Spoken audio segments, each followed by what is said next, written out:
오늘 1절에 이렇게 시작하고 있습니다. 어떤 병자가 있으니 이는 마리아와 자매 마르다의 마을 베다니에 사는 나사로라. 그래서 이 두 자매와 나사로의 이야기가 오늘 말씀의 내용입니다.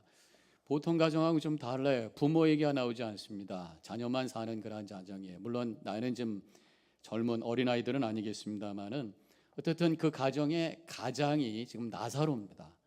그런데 나사로가 병들어서 죽게 되어 있는 이 가정으로 보면은 엄청난 그런 위기의 상황, 절망적인 순간이라고 할 수 있겠습니다. 이때 이들이 했던 게 뭔가 예수님을 찾았어요. 예수님하고의 관계가 굉장히 가까웠던 것 같습니다. 5절에는 예수께서 본래 마르다와 그 동생 나사로를 사랑하시더니 그 동생과 나사로를 사랑하시더니 이 세 자매를 굉장히 사랑했어요. 가까웠어요. 그래서 예루살렘 올 때마다 베다니의 나사로의 집에 들렸다고 하는 것을 알 수 있습니다. 이번에도 보면은 예수님께서 들리셨다고 하는 것을 알 수 있는 게 예수님이 어디 계신 줄 알아요. 그래서 마리아와 마르다가 예수님을 찾아서 사람을 보내서 연락을 하는 것을 보게 됩니다. 지금같이 뭐 셀폰이 있어서 예수님 어디 계세요? 그러면서 연락하는 게 아니니까 어디 계신 줄 알아야 찾아갈 수 있잖아요. 그만큼 가까웠었다는 얘기예요. 우리도 이 마르다와 마리아처럼 주님 앞에 사랑받는 존재, 여러분들 분명히 고백하시기 바랍니다. 주님 앞에 사랑받는 존재인 줄로 믿습니다. 얼마만큼 사랑받으세요? 십자가에서 예수님께서 우리를 위해서 자신의 목숨을 던지면서까지 사랑하는 그만큼의 사랑을 받은 존재가 바로 우리예요. 우리도 예수님이 어디 계신 줄 압니다. 우리와 동행하시는 줄로 믿습니다. 그래서 우리도 위기가 올 때에 그냥 어쩔 줄 몰라서 그냥 혼자서 발버둥 치는 것이 아니라 이 마리아와 마르다처럼 예수님을 찾는 것이, 우리가 예수님을 찾는 것은 누군가 예수님을 향해서 좀 찾아오세요 이렇게 부르는 것이 아니라 직접 찾을 수가 있어요. 그게 뭡니까? 기도인 줄로 믿습니다. 그래서 여러 가지 어려움이 있을 때에 무릎 꿇고 주님, 내가 이런 어려운 상황이 있습니다. 주님 도와주세요, 와주세요 라고 할 때 주님께서 들으시는 줄로 믿습니다. 근데 지금 마르다와 마리아가 예수님께 그들의 위기를 알렸어요. 예수님께서 만사를 제쳐놓고 뛰어오실 거라고 기대했는데 문제가 생겼습니다. 예수님이 오시지 않는 거예요. 6절에 보니까 나사로가 병들었다 함을 들으시고 그 계시던 곳에 이틀을 더 유하시고, 오히려 들으시고 나서 더 여유를 부리고 계셔요. 더 문제가, 상황이 더 어려워졌습니다. 병들었던 나사로가 결국은 어떻게 되세요? 죽었어요. 예수님께서 지금 이런 상황을 오히려 빨리 와서 해결해 주셔야 되는데 왜 그랬을까? 그런 질문이 생기는 상황입니다. 우리의 믿음의 여정 속에서도 비슷한 상황이 일어날 때가 있어요. 어려움이 와서 주님 빨리 오셔서 이 문제 해결해 주세요 했는데 응답이 없어요. 그리고 문제가 더 어려워져요. 그때 우리는 너무나 실망합니다. 정말 주님 나를 사랑하는 거 맞습니까? 주님 살아계십니까? 라는 질문을 할 수가 있겠지요. 마르다와 마리아도 마찬가지요. 원망했습니다. 예수님께서 오셨을 때에 21절에서 이렇게 원망의 말을 하죠. 주께서 여기 계셨더라면 오라비가 죽지 아니하였겠나이다. 이럴 수가 있습니까? 그런데 요한복음 11장 끝에까지 쭉 읽어보면 결국 주님께서는 우리를 실망시키는 분이 아니더라는 거죠. 늦게 응답하신 것 같지만 다 주님의 뜻이 계셨고 결국에는 실망시키는 분이 아니라고 하는 것입니다. 어떤 면에서 주님께서 어떤 목적이 계셔서 그 상황을 그렇게 놔두신 것이라고 하는 것을 우리가 깨닫게 되죠. 오늘 이 요한복음 11장에서 두 가지를 깨달아요. 왜 예수님께서는 그 상황을 그대로 놔두셨는가? 첫 번째로는 더 큰 은혜를 주시기 위해서 그랬다고 하는 것을 깨닫게 됩니다. 예수님의 의도는 나사로가 병들어서 누워있는 것에서 회복시키는 정도가 아니라 죽어있는 나사로를 살리시기 원했던 것이 주님의 뜻이라고 하는 것이죠. 그렇기 때문에 우리는 어려울 때 주님 앞에 기도하는데도 불구하고 어려움이 점점 더 심해질 때에 그럼에도 불구하고 우리는 분명히 깨닫고 고백해야 될 것이 있습니다. 오늘 말씀을 통해서 깨닫는 것이 뭐냐? 바로 더 큰 은혜를, 더 큰 역사를 이루시려고 하는구나 라고 하는 고백을 우리가 해야 되는 것이, 전 그렇게 믿습니다. 주님께서는 우리에게 고난을 만들어 주시는 것 같지는 않아요. 그러나 고난을 때로는 허락해 주세요.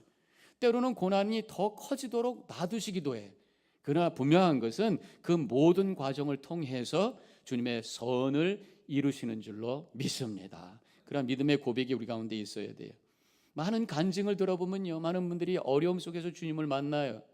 또 열심히 주님을 섬기고 헌신적으로 주님을 향해서 사역하시는 분들 보면 다 어려움 속에서 주님을 만나서 그 은혜가 너무나도 리얼해서 그래서 하나님을 향해 더 뜨겁게 주님의 사역을 동참하는 분들을 보게 됩니다. 옛날에 위대한 일을 한 그러한 능력 있는 믿음의 선조들도 보면은 많은 도전과 어려움을 통과한 사람이었던 것을 보게 돼요. 마틴 루터도 보면은 그 당시에 타락한 교회를 향해서 그가 일어서서 그 95개 조항의 글을 비텐베르크 교회 문에 게재했어요. 그러면 그 순간에 그가 탁 영웅이 되고 많은 사람들이 그 사람 마틴 루터를 세워서 그 순간에 모든 게 딱 해결해야 되는데 오히려 그 순간부터 더 어려움을 경험하게 됩니다. 이 캐톨릭에 의해서 추방을 당하게 되고 결국은 사형 선고까지 당하게 되죠. 그래서 결국 숨을 수밖에 없었습니다. 그러나 그 위기 속에서 그는 성경을 번역하게 되고 그러면서 많은 사람들이 말씀을 직접 대하기 시작하고 깨달음을 갖기 시작하면서 종교 개혁이 일어나고 세상이 바뀌고 하나님의 새로운 구원의 역사의 지평이 쫙 됐던 것을 보게 돼요. 고난을 통해서 하나님의 더 위대한 역사를 이뤘다고 하는 거죠. 성 어거스틴, 물론 차원이 다른 고난입니다만은 그런 영적인 고난을 경험합니다. 여러 가지 그 방탕한 생활을 합니다. 음란한 생활을 합니다. 결혼도 안 했는데 18살에 아버지가 되어버리고 말아요. 기독교 신앙도 거부합니다. 그가 만이교회에 빠져서 9년 동안 영적으로 방황합니다. 그런데 결국 그 어머니의 기도로 말미암아 돌아오게 되는데 그런 영적인 그 갈등과 그 아픔을 경험하는 것을 그 친구에게 이렇게 고백을 했어요. 나는 건강하려고 애썼는데 미쳐가고 있고 살려고 애썼는데 실질적으로 내가 죽어가고 있어. 그러면서 자신의 그 고통과 영적인 고통과 내면의 아픔을 친구에게 고백합니다. 그러나 어느 순간 주님께서 역사하셔서 그 아이들의 떠드는 소리가, 노래 소리가 하나님의 음성으로 들려요. 성경을 집어들어 펼쳐라. 성경을 집어들어 펼쳐라. 이런 소리로 들으면서 펼쳤더니만 로마서 13장 13절에 있는 말씀을 보게 됩니다. 낮에와 같이 단정히 행하고 방탕하거나 술 취하지 말며 음란하거나 허색하지 말며 다투거나 시기하지 말고 오직 주 예수 그리스도로 옷 입고 정욕을 위하여 육신의 길을 도모하지 말라. 이 말씀이 비수와 같이 가슴에 찔리게 되고 주님 앞에 무릎을 꿇게 되면 내가 죄인입니다. 하나님의 은혜 없이는 살 수 없습니다. 고백하며 그가 거듭나게 되고 그 경험을 그가 쓰게 되면서 고백록이라고 하는 책을 쓰게 되면서 많은 영혼들을 건지는 놀라운 역사를 이뤘던 것을 우리가 보게 돼요. L.D. 무디 선생님 1800년 중반에 놀라운 부흥의 역사를 이루셨던 분입니다. 그 당시에 빌리그램 목사님이라고 할 수 있죠. 그도 너무나 가난했던 사람이 5살 때 아버지를 잃습니다. 어머니가 애들 데리고 힘들게 살지만 흑인으로서 아버지도 없이 너무너무 가난해요. 먹을 게 없어서 17살 때 뛰쳐나갑니다. 혼자서 살아보겠다고 보스턴에 가서 양화점에서 열심히 고생하면서 일합니다. 그러다가 교회를 가게 되고 주일학교 선생님 킴볼이라는 사람 만나게 되고 예수님을 만나는 체험을 통해서 그가 위대한 인물이 되면서 많은 사람들을 주님께로 이끄는 놀라운 역사를 이루었던 것을 보게 돼요. 큰일 하신 분들 보면 그저 평범하게 잘 먹고 잘 살다가 크게 쓰임받지 않았어요. 나름대로 고난과 방황을 통해서 그 과정을 통해서 위대한 역사를 이루신 것을 우리가 보면서 우리에게도 때로는 어려움이 옵니다. 그때 우리는 이렇게 고백해야 돼요. 하나님께서 이 어려움을 통해서 무엇인가 나를 더 크게 쓰시려고 하는가 보다 라고 하면서 그것을 기다리면서 주님을 바라보는 거죠. 다윗 어린 소년입니다. 그에게 작은 쪼무레기를 붙여주지 아니하시고 말도 안 되는 큰 그런 골리앗을 붙여주신 거죠. 그 이유는 결국 그 목적은 하나님께서 다윗을 위대한 왕으로 만들기 위한 축복의 과정이었던 것을 우리는 볼 수가 있습니다. 누군가가 인생은 파도와 같다고 그래요. 자꾸만 파도처럼 밀려 들어와요. 끝난 것 같은데 또 와요. 더 큰 게 옵니다. 그런데 어떤 사람들은 그 파도를 보면서 도전이라고 생각하고 그것이 더 두렵고 무서워서 또 오는가 그러면서 실망하고 좌절하지만 믿음의 사람들은 그렇게 보면 안 돼요. 파도 앞에 서 있는 사람들 중에 두 사람이 있습니다. 파도를 보면서 두려워하는 사람이 있고 파도가 오는데 익사이링 하는 사람이 있어요. 어떤 사람이 그렇습니까? 제가 사진 하나 찾아봤는데 바로 나와야죠. 서핑하는 사람이. 이렇게 큰 파도, 집체 정도 아닙니다. 큰 빌딩 같이 큰 파도가 오는데 이 사람은 익사이링해져 가지고 그것을 타고 놀고 있어요. 믿는 사람도 마찬가지입니다. 파도가 우리를 넘어뜨리는 어떤 저주가 아니라 하나님께서 뭔가 새로운 인생의 지평을 여는, 새로운 하나님의 은혜와 능력을 주시는 그런 기회로 믿고 그것을 바라볼 때에 오히려 그것을 통해서 주님을 바라보며 기쁨으로 나갈 수 있는 은혜가 넘치게 되는 줄로 믿으시기를 바랍니다. 그래서 로마서 야고보서 1장 2절에 있는 말씀처럼 내 형제들아 너희가 여러 가지 시험을 당하거든 오히려 기쁘게 여기라고 고백했던 것처럼 그 고백이 우리의 고백이 되시기를 주님의 이름으로 간절히 축원합니다. 두 번째로 오늘 본문의 말씀을 통해서 깨닫는 것이 믿는 자들에게는 실패라는 것이 없다고 하는 것을 우리에게 가르쳐주고 계셔요. 나사로가 아프다고 전가를 받고 오히려 이틀을 더 유하시고, 그리고 나사로가 완전히 죽은 다음에, 그것도 3일이 된 다음에 예수님께서 오셨어요. 죽음이라고 하는 것은 인간 보기에는 완전한 실패입니다. 완전히 희망을 잃은 상태예요. 그런데 주님께서 거기서 역사하신 것이, 사람이 아프면 그래도 희망이 있습니다. 약을 쓴다든가 병원에 간다든가 뭔가를 통해 가지고 치료를 받고 회복할 수 있는 그런 기대가 있어요. 가능성이 있어요. 그러나 죽음이라고 하는 것은 더 이상 할 수 있는 것이 아무것도 없는 절망의 상황입니다. 예수님은 그 절망의 상황 속에 오셔서 그 절망 속에서도 소망을 보여주시는, 실패와 같은 상황 속에서도 이것이 실패가 아닌 것이라고 하는 것을 보여주는 역사를 이루신 것이 본문의 말씀의 내용인 것이에요. 우리 삶에도 어떤 때는 아무것도 해결할 수 없는 절망의 상황 속에 던져질 때가 있어요. 그렇지만 이러한 죽음, 나사로를 살리신 주님께서 오시면 얼마든지 그 상황 속에서 희망을 볼 수 있다고 하는 것을 오늘 말씀을 통해서 우리는 깨달아야 되는 것입니다. 그렇기 때문에 저는 그렇게 믿습니다. 믿는 사람들에게는 실패라는 게 없는 것이, 가장 실패와 같은 죽음 속에서도 영생을 바라보며 나갈 수 있는 그런 믿음을 가졌기 때문에 어떠한 인생의 과정 속에 어려움이 오고 실패가 오더라도 거기에 또 한 번의 하나님의 기회가 있다고 하는 것을 믿고 소망 가운데 승리하시기를 주님의 이름으로 간절히 축원합니다. 그래서 우리 믿는 사람들은 희망의 씨앗, 영생의 씨앗을 봐야 돼. 죽음에서 생명의 씨앗을 볼 수 있는 눈을 가졌다면 실패 속에서도 가능성의 씨앗을 볼 수 있는 눈을 가지셔야 되는 거예요. 그 씨앗을 보는 사람은 물을 주게 되어 있습니다. 근데 그 씨앗을 보지 않는 사람들은 물을 안 줘서 그 희망의 씨앗도 말라 죽게 되어 있어요. 우리가 희망의 씨앗을 볼 때에 주님을 향해서 눈물로 기도하는 거예요. 그 눈물이 물이 되어서 그 희망의 씨앗이 터지게 되고 거기서 싹이 나게 되고 열매가 맺어지면서 놀라운 하나님의 축복을 체험하게 될 줄로 믿습니다. 윌리엄 캐리라고 하는 분이 계신데 인도에 파송된 최초의 영국의 선교사예요. 그는 열심히 사역했습니다. 20년 동안 정말 최선을 다했어요. 그래서 많은 일을 했어요. 그 타미러라고 하는 언어가 있는데 그것을 활자로 만들었습니다.